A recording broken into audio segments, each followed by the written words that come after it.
Okay, నమస్తే అండి. గురుగీత గురుగీత 90వ శ్లోకంలో మనం చెప్పుకుంటాం. 90. ఇందులో గురువు యొక్క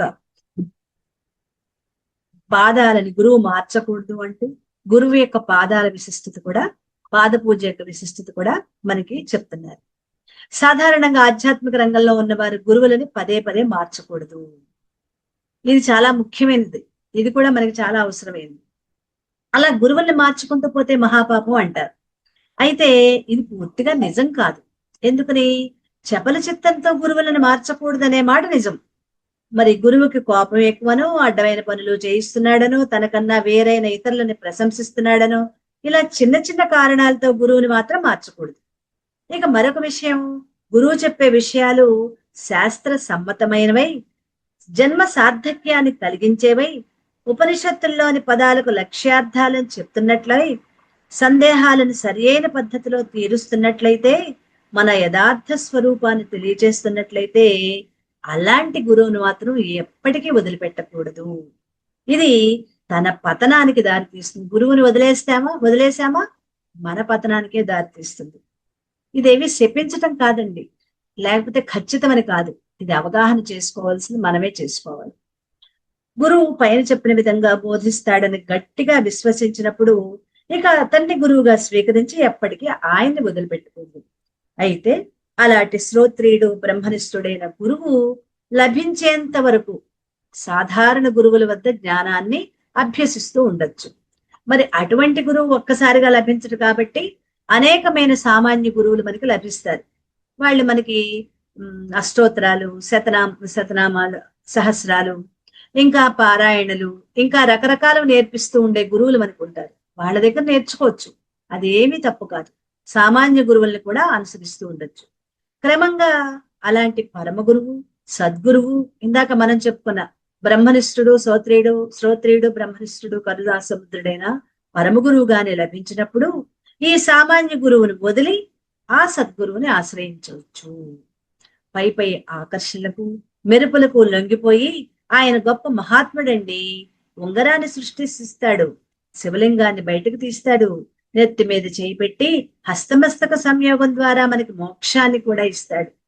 ఆయనకి 200 కోట్ల బిల్డింగులు ఉన్నాయి. ఆయనకి దేశ విదేశాల్లో 150 పెద్ద పెద్ద ఆశ్రమాలున్నాయి. మరి ఆయన దగ్గరికి వెళ్ళిన వాళ్ళ కోరికలన్నీ నెరవేరాయి, పిల్లలు పుట్టారు, బాగా కలిసొచ్చింది అంటూ అలా ఉండే గురువులని మార్చుకుంటూ వెళ్తే వాళ్ళకి అధోగతి. అంటే వాటి గురించి వెళ్ళకూడదు గురువుల దగ్గరికి. ఇక మరొక విషయం, తుమ్మెద పుష్పాల్లోని మకరందాన్ని పీల్చుకోవటానికి పుష్పంలోకి ప్రవేశించినప్పుడు, అలాగే వదిలి వెళ్ళిపోయేటప్పుడు పుష్పానికి ఏమాత్రం హాని చెయ్యదు. దాని పని మకరందం పీల్చటమే. అలాగే శిష్యుడు గురువు నుంచి జ్ఞానాన్ని గ్రహించటానికే గురువుని ఆశ్రయించాలి. ఆ గురువుని చేరినప్పుడు గాని, అక్కడ ఉన్నప్పుడు గాని, గురువుని వదిలి వెళ్ళేటప్పుడు గాని ఆ గురువుకి ఎలాంటి బాధ కలగ చేయకూడదు. ద్వేషబుద్ధి ఉండకూడదు. తప్పుడు ప్రచారాలు చేయకూడదు. అప్పుడు ఇంద్రుడు చంద్రుడు అని, ఇప్పుడు పనికి మాలిన వాడు అని పరాభవిస్తే అలాంటి వాళ్ళ గతి అధోగతే. గురునింద చెయ్యకూడదు. జనక మహారాజు ఎందరో గురువులను ఆశ్రయించిన చివరికి అష్టావక్ర మునీంద్రులని గురువుగా స్వీకరించారు. మరి గురు పాద పద్మాల విశిష్టతని ఇంకొకసారి మనం తెలుసుకుందాం. వందే గురుపదం ద్వంద్వం వాంగ్మనోతీత గోచరం శ్వేత రక్త ప్రభా భిన్నం శివశక్త్యాత్మకం పరం. గురువు యొక్క పాదాలని ఎలా భావించి ధ్యానించాలో ఇక్కడ తెలియజేస్తూ, జ్ఞానాత్మక ప్రకాశ స్వరూపమైన వాణ్ణి, జ్ఞానాత్మక ప్రకాశ స్వరూపమైన వానిగా ఆ పాదాలని భావించాలి. గురు పాద ద్వంద్వం మహా దివ్య కాంతితో ప్రకాశమానమై ఉంటుంది. శ్వేతరక్త ప్రభామిశ్రమై ఉంటుంది. అంటే శ్వేత అంటే తెలుపు, రక్త అంటే ఎరుపు. తెలుపు ఎరుపు రంగుల మేలు కలయిక అంటే గులాబీ రంగులో ఉన్నట్లుగా భావన చెయ్యాలి. మరొక అర్థం, తెలుపు సత్వగుణానికి, ఎరుపు రజోగుణానికి చిహ్నం. ఈ సత్వ రజోగుణాలు కలిసినట్టుది, తమో గుణం అస్సలు లేనట్టుది అయినదిగా భావించాలి. గురువు పాదాలు నల్లగా ఉంటేనో అంటే భౌతికమైన రంగులని చూడకూడదు. మనిషి యథార్థ స్వరూపం ఆత్మ చైతన్యం. కాబట్టి ఆత్మగా చూడాలా, మనిషిగా చూడాలా? అలాగే గురుపాద పద్మాలని గులాబీ రంగులో ఉన్నట్లుగా భావన చేయాలి, అవి ఏ రంగులో ఉన్నా.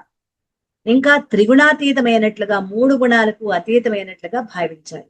ఇక పాదాలని ఎలా తెలుసుకోవటము? గురు పాదాలని ఎవరికి సాధ్యమవుతుంది? ఎవరైతే తాను ఆత్మని తెలుసుకుని ఆత్మగా ఉండే ఆత్మజ్ఞానం అతనికే తెలుస్తుంది. వాక్కు ద్వారా, మనస్సు, కంటి ద్వారా చూసినప్పుడే అందరి పాదాలాగానే కనిపిస్తాయి, కళ్ళతో చూసినా మనసుతో చూసినా. అందుకే వాగ్మనం అతీత గోచరం. వాక్కుకి మనస్సుకి అతీతంగా ఉన్న జ్ఞాన స్థితిలోనే గోచరించేవి గురుపాద పద్మాలు. అసలు గురుపాదాలను పద్మాలుగా పోలుస్తున్నారు కదా, నిజంగా గురువు పాదాలు పద్మాలుగా చూడటానికి అలా ఉంటాయా? ఎప్పటికీ ఉండవు, అసంభవం కదా. కానీ వాటిని పద్మాలుగానే భావించారు. ఇంకా సత్యం ఏమిటంటే, గురువు యొక్క పాదాలలో పద్మాలు కనుక ఉంటే వాటిని పాద పద్మాలు అనాలి. అవి ఎలా ఉంటాయి? కాలి బటన్ వేలు కింది భాగంలో చక్రం, పద్మం ఉంటాయి.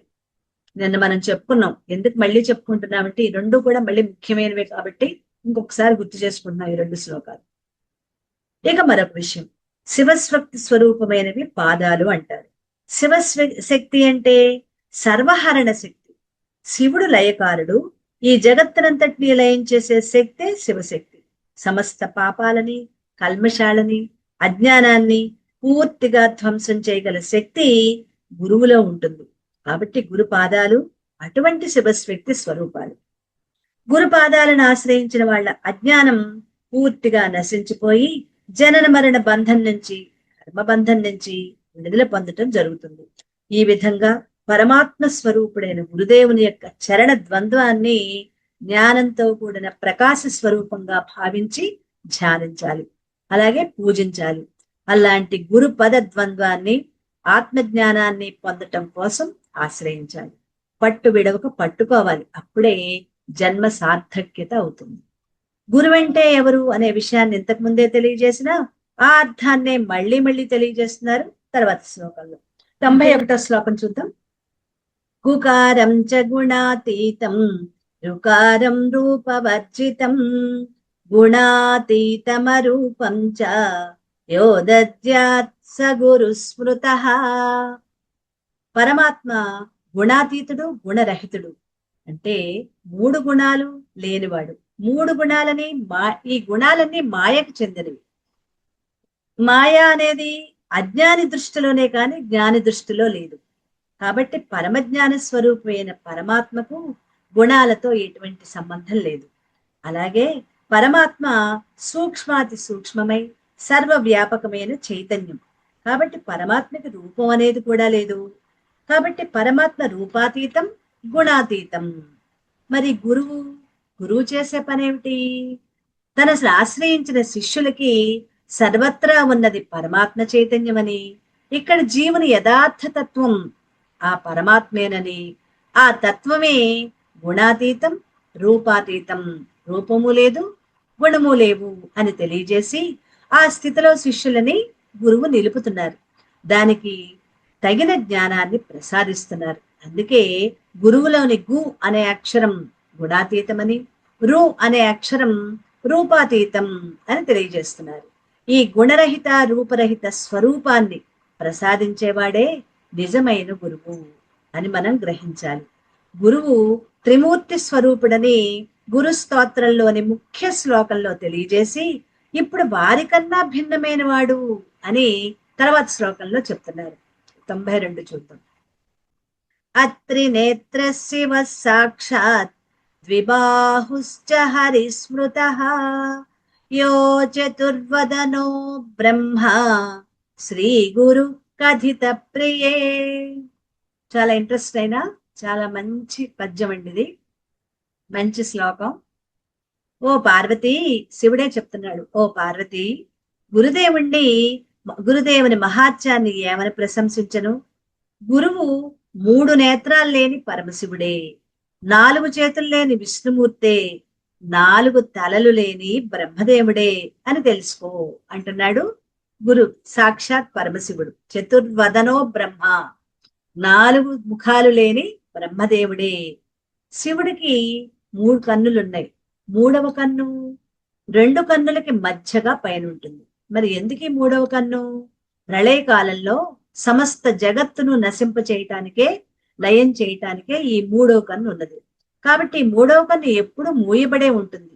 మరైతే గురువుకి గురుదేవో మహేశ్వరః అని గురువుని శివునిగా చెప్తున్నారు. మరి గురువుకు కూడా 3 కళ్ళు ఉన్నాయా అంటే లేవు.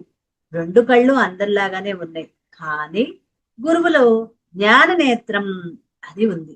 అది ఎప్పుడూ తెరిచే ఉంటుంది. దీన్ని బట్టి జ్ఞాన నేత్రం కన వాళ్ళంతా ఆత్మజ్ఞానాన్ని బోధించి జ్ఞాన నేత్రాన్ని శిష్యునిలో తెరిపించగల వాళ్ళంతా సాక్షాత్తు శివుడే, ఈశ్వరులే అని గ్రహించాలి. అంధునికి కళ్ళజోడున్న ప్రయోజనం లేనట్లే కేవల శాస్త్రజ్ఞానం మాత్రమే ఉండి ఆత్మజ్ఞానం తెలియని వాడికి ఏ ప్రయోజనం లేదు. కాబట్టి గురువు 3 కళ్ళున్న ముక్కంటే. ఇక విష్ణుమూర్తికి 4 భుజాలున్నాయి. గురువుకు మాత్రం 2 భుజాలే. అయినప్పటికీ సర్వవ్యాపక చైతన్య స్వరూపుడు గురువే. విష్ణు అంటే సర్వవ్యాపకత్వం. విష్ణు అనే పదానికి అర్థం సర్వవ్యాపకం. మరి విష్ణువుకి చతుర్భుజాలు ఎందుకున్నాయి? తనని ఆశ్రయించిన భక్తులకి ధర్మ, అర్థ, కామ, మోక్షాలని ప్రసాదించటానికి అని భక్తుల యొక్క విశ్వాసం. మరి గురుదేవుడు 2 భుజాలతోటి శాస్త్రజ్ఞానం, అనుభవ జ్ఞానం, ఇవి మరొక 2 భుజాలు. సామాన్యంగా ఉండే 2 భుజాలకి తోడు మరొక 2 భుజాలేంటి? శాస్త్రజ్ఞానం, అనుభవ జ్ఞానం. ఆ రెండిటిని ప్రసాదించేవాడు. దానితోనే మోక్ష సిద్ధి కలుగుతుంది. కాబట్టి జ్ఞానం, విజ్ఞానం, పరోక్ష జ్ఞానం, అపరోక్ష జ్ఞానం, వీటిని ప్రసాదించేది గురువే. కాబట్టి 2 బాహువులు గల శ్రీ మహావిష్ణువు గురువే. గురు బ్రహ్మ, గురుర్ విష్ణువు అన్నది ఎందుకే? ఇప్పుడు గురు బ్రహ్మ అన్నారు. బ్రహ్మదేవుడికి చతుర్ముఖుడు, 4 ముఖాలుంటాయి. 4 ముఖాలు 4 వేదాలని సాధారణ అభిప్రాయం. మరి గురుదేవుడు ఒకే ముఖంతో ఉన్నప్పటికీ 4 వేదాలకు సంబంధించిన ఉపనిషత్తుల జ్ఞానాన్ని అందిస్తారు. 4 మహావాక్యాల యొక్క అర్థాలని తెలియజేస్తారు. గురుదేవుని సాక్షాత్తు బ్రహ్మదేవుడే అని తెలియజేస్తున్నాడు. కాబట్టి ఓ పార్వతీదేవి, గురుదేవుడు 3 కళ్ళు లేని ఈశ్వరుడు, 4 భుజాలు లేని విష్ణువు, 4 ముఖాలు లేని బ్రహ్మదేవుడు అని తెలుసుకో. గురుదేవుని మహాత్మ్యం ఎంత ప్రశంసించినా తక్కువే అని తెలియజేస్తున్నాడు. ఇందులో 4 మహావాక్యాలు ఏంటవి? తత్వమసి మొట్టమొదటిది, అంటే అది నీవే అయి ఉన్నావు. రెండవది మహావాక్యం ప్రజ్ఞానం బ్రహ్మ, తెలుసు తెలీదు. ఆ తెలుసు తెలియని అదే ప్రజ్ఞానం. ఆ ప్రజ్ఞానమే బ్రహ్మ, పరమాత్మ. ఆ ప్రజ్ఞానమే పరమజ్ఞానం. ఇక మూడోది అయమాత్మ బ్రహ్మ, ఈ దేహంలో ఉన్నది బ్రహ్మే, అది అయమాత్మ బ్రహ్మ. ఇలా చెప్పుకుంటే సరిపోదు, దానికి చాలా వివరణ ఇవ్వాలి. కేవలం పై అర్థమే ఇది మనం చెప్పుకున్నది. లక్ష్యార్థాలు ఇంకా లోతుగా చాలా ఉన్నాయి. అహం బ్రహ్మాస్మి, నేను బ్రహ్మాన్నై ఉన్నాను. ఈ 4 మహావాక్యాలని తెలియజెప్పేది గురుదేవుడు. అందుకే ఆయన బ్రహ్మతో సమానం అని చెప్తూ, అయం మయాంజలిన్ బద్ధ దయాసాగర సిద్ధయే యదనుగ్రహతో జంతు చిత్ర సంసార ముక్తి భాత్. ఈ సంసార బంధం మహాచిత్రమైంది. మనకు తెలియకుండానే ఈ బంధంలో చిక్కుకుంటున్నాం. మన ఆలోచనలే వాసనలుగా ముద్రపడిపోతున్నాయి. అది మనకు తెలుసు. కానీ ఆలోచనలు చేయకుండా ఒక్క క్షణం కూడా మనం ఉండలేం. పోనీ పరమాత్మ సంబంధమైన ఆలోచనలు మనలో సద్వాసనలై అసద్వాసనలు పోగొడతాయని తెలుసు. అయినా పరమాత్మ సంబంధమైన ఆలోచనలకి అవకాశం ఇచ్చే శ్రవణం, మననం, స్వాధ్యాయం, పారాయణ, పూజాదులు, యజ్ఞయాగాదులు, సత్సంగాల్లో పాల్గొనటానికి, ముందుకు రావటానికి మనకి బుద్ధి పుట్టదు. చెడు వాసనలు పోగు చేసుకోవడానికి కారణమైన లౌకిక విషయాల జోలికి పోకుండా ఉండాలని అనుకుంటూ ఉంటాం. కానీ నిరంతరం మేలుకొని ఉన్నంతసేపు అందులోనే ఉంటాం, లౌకిక విషయాల్లోనే. వాటి పట్ల విముఖత ఉండదు. ఎవరో మన దూషించారు అనంగానే వాళ్లపై కోపంతో ఎన్నో దుష్ట ఆలోచనలు చేస్తాం. ఎవరినైనా ఎగతాళి చేసినా, మనకెవరైనా హాని కలిగించినా ఒక్క ఒక్క నిమిషం ఆగకుండా వాళ్ళపై ద్వేషాన్ని వెళ్ళగక్కి అసద్వాసనలన్నీ పోగు చేసుకుంటూ ఉంటాం. అసద్వాసన, సద్వాసన అంటే మంచి వాసన, అసద్వాసన అంటే చెడు వాసనలు, అంటే చెడ్డవన్నిటిని వాళ్ళని తిట్టి విసుక్కుని జీవితకాలం తిడుతూనే ఉంటాం, అవే అసద్వాసన. అలాగే సత్కర్మల వల్ల మంచి కర్మ ఫలాలు, కాబట్టి అప్పుడప్పుడు మంచి పనులు చేసి పుణ్యకర్మ ఫలాలు కూర్చుకుంటూ ఉంటాం. అలాగే చెడ్డ కర్మలు చెయ్యకూడదని తెలిసినా చేస్తూనే ఉంటాం. చెడ్డ కర్మ ఫలాలు పాపకర్మాలని పాపకర్మ ఫలాలని చక్కగా వృద్ధి చేసుకుంటున్నాం. ఈ విధంగా వాసనలు కర్మఫలాలు మూటగట్టుకుని వాటిని అనుభవించడానికి జన్మలెత్తుతూ ఉంటాం. మరి ఈ జన్మలలో మళ్ళీ మళ్ళీ ఇలాగే చేసి కర్మబంధాల్లో ఇరుక్కుంటున్నాం. ఇది చిత్ర విచిత్రమైన సంసార బంధం. ఈ సంసార బంధంలో ఇరుక్కున్న వాళ్లే మళ్ళీ మళ్ళీ జన్మలెత్తాల్సిందే, సుఖ దుఃఖాలని అనుభవించాల్సిందే. వీటి నుండి విముక్తిని కలిగించేవాడే సద్గురువు. సద్గురువు తప్ప ఎవ్వరికీ సాధ్యం కాదు. మరి నిరంతరం శాస్త్ర బోధ చేసి జపం ధ్యానం సాధన వీటి ద్వారా సద్వాసనలు మంచి వాసనలు మనలో కలిగించి మనలోని అసద్వాసనలు వాటినే దుర్వాసనలు, దుర్వాసన అంటే కంపు, అసద్వాసనలు అంటే చెడు వాసనలు. చెడు వాసన అంటే ఈ ముక్కుకు వచ్చే వాసన కాదు, మనం జన్మజన్మలకి తెచ్చుకునే ఆలోచనలు భావనలు సంకల్పాలు అవన్నమాట. ఆ దుర్వాసనలు అంతం చేసేవాడు. అలాగే మనం చేయాల్సిన కర్తవ్యమైన కర్మలని నిష్కామంగా ఫలాపేక్ష లేకుండా లోక కళ్యాణ కారకంగా మన చేత చేయించి కర్మబంధం అంటకుండా చేసేవాడు సద్గురువు మాత్రమే.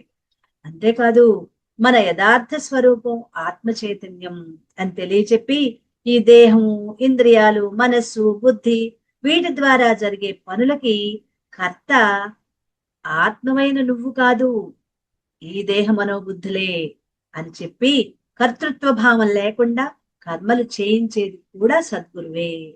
ఈ విధంగా కర్మబంధాల్లో ఇరుక్కోకుండా చేస్తూ పూర్వం తెచ్చుకున్న సంచిత కర్మలను దగ్ధం చేయటానికి ఆత్మజ్ఞానాన్ని బోధించి నీవే ఆత్మవు, ఆత్మ అంటే పరమాత్మే, కాబట్టి నువ్వు పరమాత్మవే అని తెలియజెప్పి ఆ జ్ఞానాగ్నిలో సమస్త సంచిత కర్మలు దగ్ధం చేయటానికి సహాయపడేది సద్గురువే. అలాంటి సద్గురువు చేసిన సహాయం వల్లనే సంసారం బంధం నుంచి జీవుడు విముక్తుడవుతున్నాడు. కాబట్టి అలాంటి గురువుని స్తుతిస్తూ శిష్యుడు పలికే పలుకులే ఈ శ్లోకంలోని మాటలు. మరి ఏమంటున్నాడు ఈ శిష్యుడు? ఓ కరుణా సముద్రుడైన గురుదేవా అని సంబోధిస్తున్నాడు. నిజంగా గురువు సముద్రుడే, కరుణా సముద్రుడే. ఎందుకంటే అతి కఠినమైన ఉపనిషత్తుల్లోని జ్ఞానాన్ని మనకు అర్థమయ్యేటట్లుగా చెప్తున్నారు. అలా అర్థం చేసుకున్న వాడి విషయాన్నంతా ఒక క్రమ పద్ధతిలో తాను అర్థం చేసుకుని శిష్యునికి అర్థమయ్యే రీతిలో శిష్యుని బుద్ధి స్థాయిలోకి దిగి వచ్చి బోధించాలి. అలా బోధిస్తున్నప్పుడు కొందరు శిష్యులు ఉపనిషత్తులు అవుతున్నందుకు ఆనందిస్తారు. మరి కొంతమంది శిష్యులు మరి ఎంత చిన్నపిల్లలకు చెప్పినట్లు చెప్పాలా అని విమర్శిస్తూ ఉంటారు.